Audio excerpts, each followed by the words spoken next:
नमस्कार তিয়াশা রান্নাবান্নাতে আপনাদের সবাইকে স্বাগত। আজকে আপনাদের সাথে শেয়ার করব ডিম দিয়ে দারুণ একটি রেসিপি, যেটা কিন্তু ভাত রুটি পরোটার সাথে একদম জমে যাবে। রেসিপিটা দেখার পর অবশ্যই কিন্তু বাড়িতে একবার ট্রাই করবেন। তার জন্য ফার্স্টে এখানে আমি গ্যাস অন করে কড়া বসিয়ে তাতে পরিমাণ মতন তেল দিয়ে সেদ্ধ করে ডিমটা খোসা ছাড়িয়ে এর মধ্যে দিয়ে উল্টে পাল্টে হালকা ভেজে নেব। খুব বেশি কড়া করে ভাজবো না, হালকা ভাব একটু লাল লাল আসলেই কিন্তু এটাকে আমি সাইডে তুলে নেব। দেখুন হালকা করে একদম ভেজে নিয়েছি। এবার এটাকে সাইডে তুলে নেব। এবার ওই তেলের মধ্যেই দিয়ে দেব দুটো মিডিয়াম সাইজের পেঁয়াজ বাটা। এবার পেঁয়াজ বাটাটাকে খুব ভালো মতন আমি কষিয়ে নেব। এবার ততক্ষণ এইদিকে একটা মশলা বানিয়ে নেব। তার জন্য এখানে নিয়ে নিয়েছি 2 চামচ মতন ফেটানো টক দই, আর এখানে দিয়ে দিলাম 1/2 চামচ মতন হলুদ গুঁড়ো।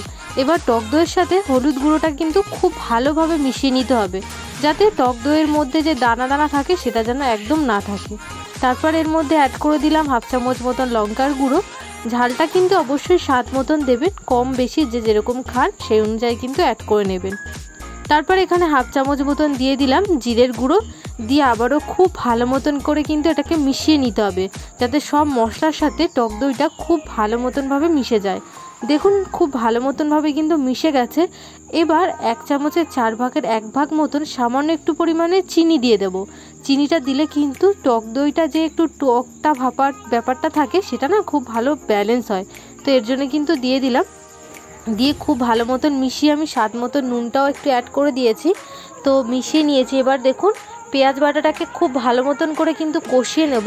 খুব ভালো মতন করেই কষাতে হবে, যাতে পেঁয়াজের যে কাঁচা ভাবটা থাকে সেটা যাতে চলে যায়।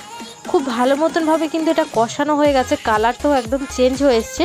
এবার যে মিশ্রণটা আমি বানিয়ে রেখেছিলাম সেটা কিন্তু এর মধ্যে অ্যাড করে দিলাম। এবার গ্যাসটা মিডিয়ামে দিয়ে একদম খুব ভালো মতন 2 থেকে 3 মিনিট মতন এই মশলাটাকে কিন্তু কষিয়ে নেব।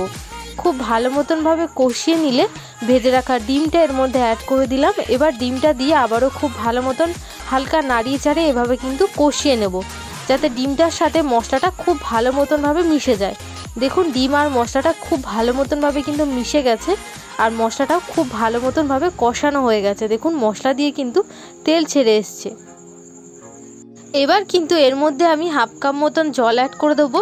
এবার জলটা দিয়ে না খুব ভালো মতন করে কিন্তু ফুটিয়ে নেব। প্রায় 1 থেকে 2 মিনিট মতন এটাকে ফুটিয়ে নেব, যাতে গ্রেভিটা একটু ঘন হয়ে যায়, ডিমের মধ্যে খুব ভালো মতনভাবে ডিমটা অ্যাবজর্ব করে নেয়।